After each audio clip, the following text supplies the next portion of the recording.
concerned are you, and how concerned should we be, the public, about these postal vote delays? It's looking like perhaps thousands of people may not get their vote in.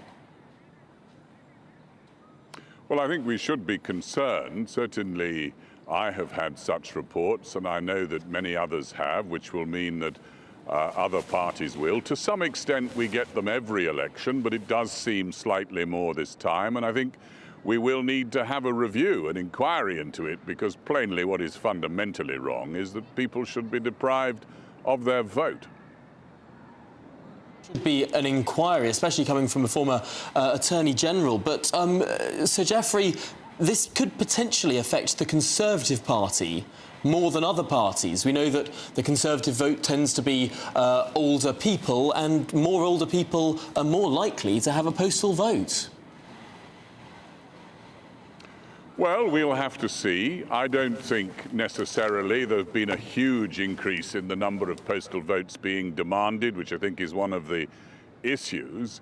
We will just have to see. If there are well-documented and attested examples of really quite a lot of people not being able to vote, that of course could conceivably affect outcomes, which it would be catastrophic really for outcomes to be in jeopardy if significant numbers haven't arrived. But I don't think we're in that position at the moment. I think to some extent in many cases in elections we do get these reports.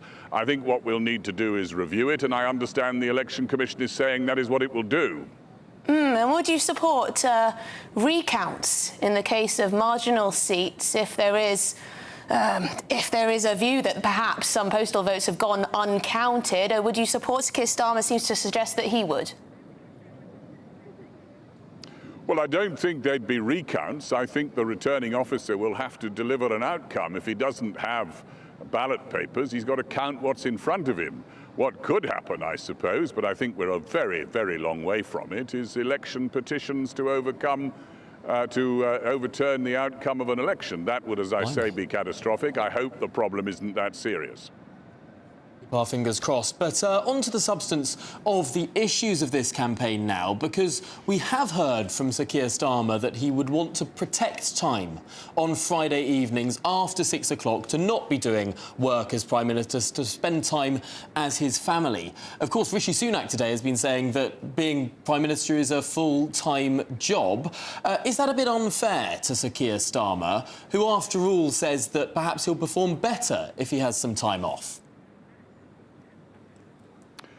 Well, I think this story is a little bit of campaign froth. You get them in every campaign. To some extent, the Lib Dem leader is specialising in campaign froth with his stunts. And I think this is not really a serious story.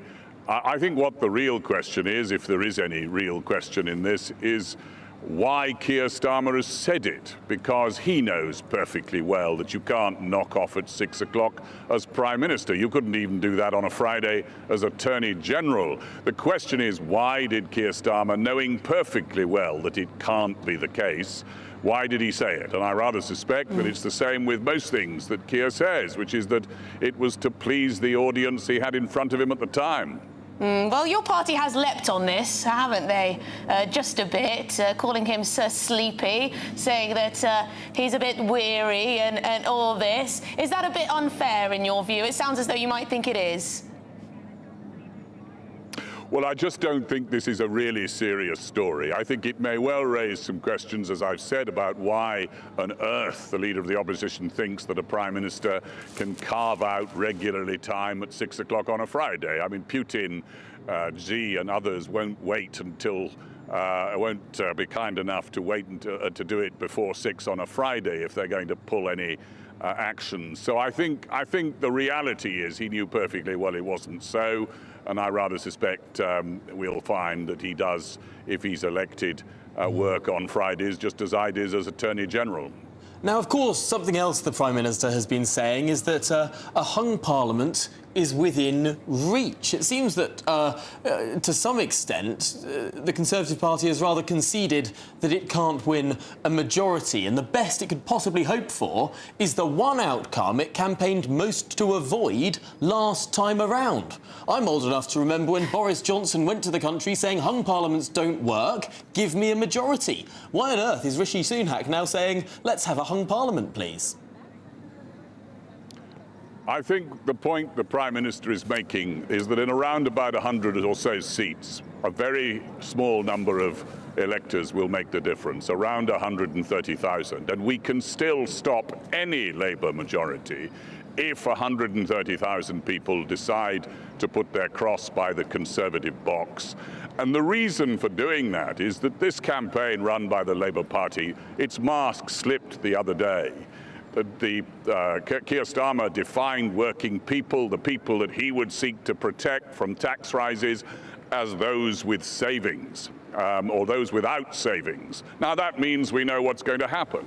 If you've saved a few pennies, or if you've looked after your retirement, or if you want to leave something to your children that you've worked hard for, Labour is coming for you.